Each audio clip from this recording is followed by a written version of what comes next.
So, hello, welcome back to another episode of the Self-Development with Tactics podcast.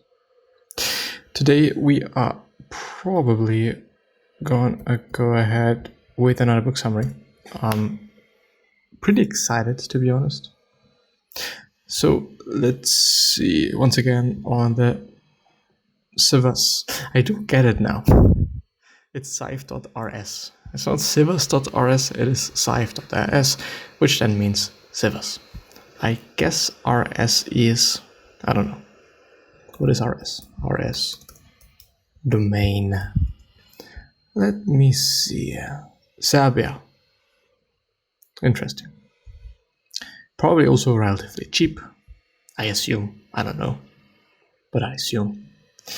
Maybe there is actually a new one. The Art of Creative Thinking.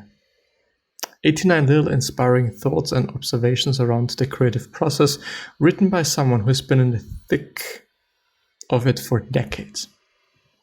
Sounds actually pretty interesting and useful as well. It is rated 7 out of 10, and so it may be indeed even worthwhile going through. I don't know. Could be, couldn't be. Anyway, Chupa Chup Lollipops asked DALL-E to design a new logo. He created a daisy insignia and lettering still appearing on the candies today. It is done by DALL-E. Chupa Chups, which is actually really random. I mean, he was a painter, not a designer. Chupa Chups, well, really interesting. But I think it's been in certain times where he's just been like one of the most known artists, and viewing it in this way just makes sense, to use his fame and his personality and maybe even advertising this, well, him or with him, Chupa Chups with him anyway, or Chupa Chups, I don't fucking. Make the most of inexperience. A beginner has a fresh perspective. Amateurs are open to new ideas. They'll try anything. They don't know how things should be done and haven't yet become entrenched in a particular method. Yeah, definitely the case. Avoid becoming an expert, specialist, or authority. An expert constantly refers to past experience. Whatever has worked in the past, the expert repeats. An expert turns knowledge into a repetitive ritual. The most courageous act is to think for yourself aloud. Einstein doubted Newton. Picasso doubted Michelangelo.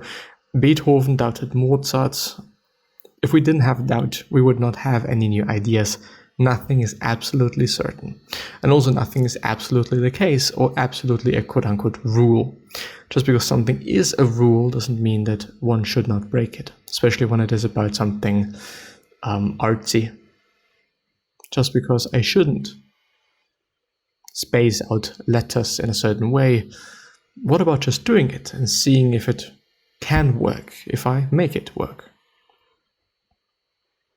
So, certainty satisfies your hunger for answers with minimal effort.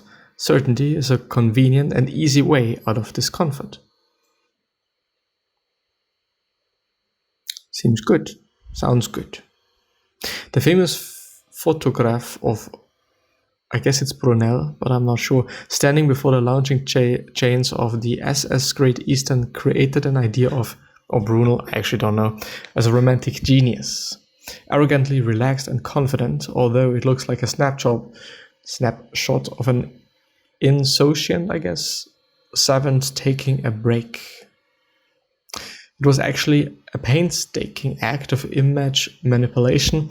The classic snapshot, quote-unquote, in fact, took several days to construct.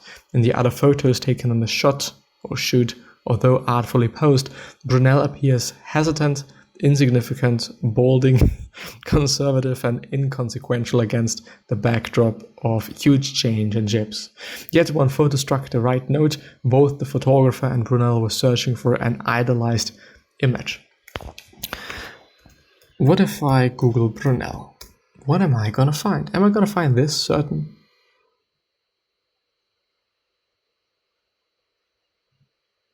image? And yes, I do.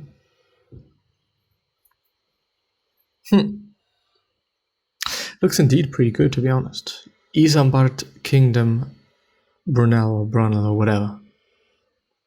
Having kingdom in your name is actually a pretty cool thing.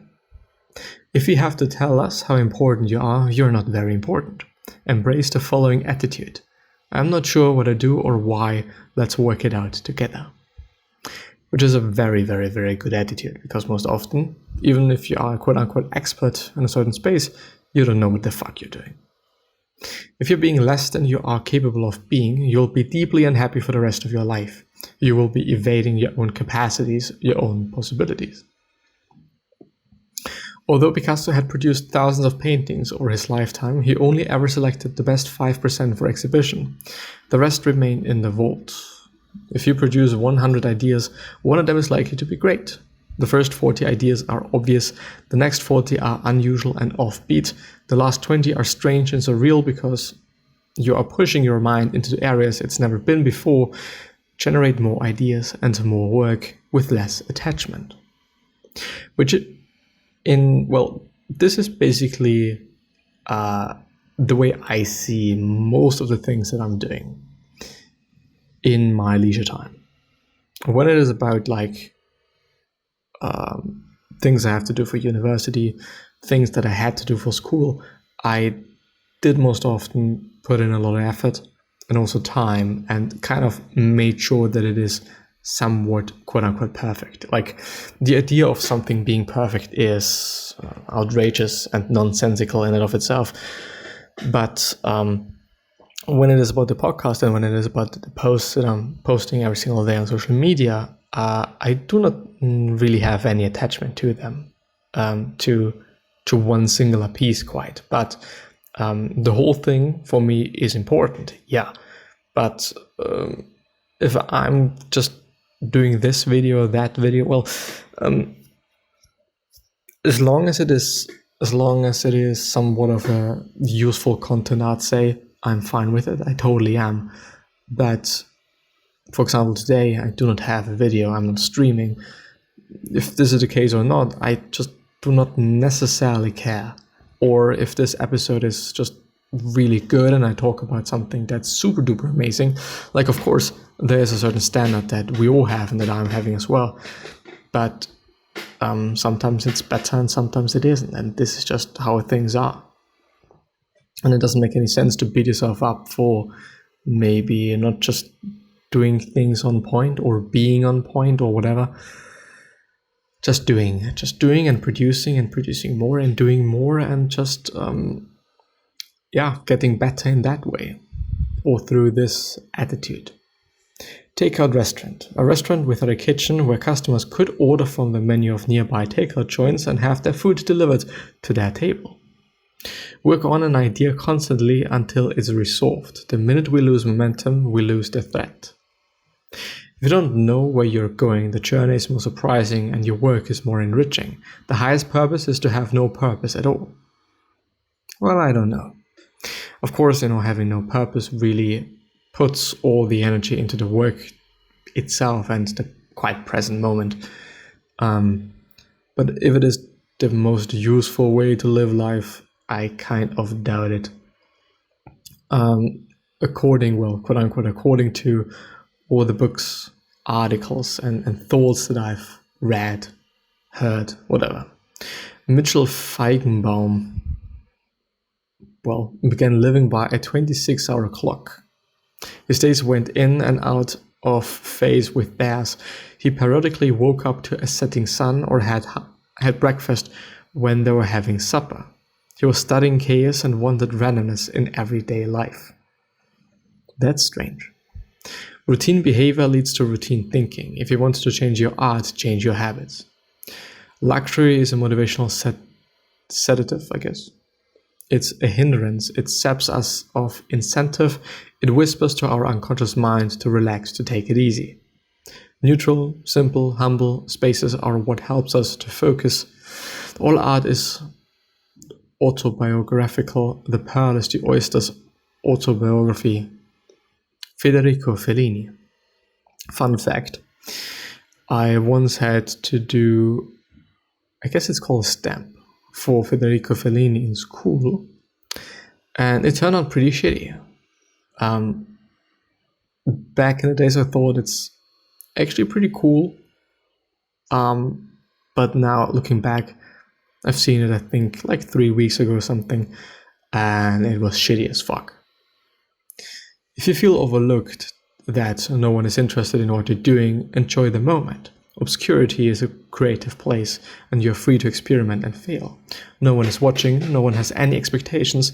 Make the most out of the freedom obscurity offers. I'm afraid of losing my obscurity. Geniuses only thrives in the dark. Aldous Huxley. And with that being said, gonna end the episode. See you soon. Bye bye.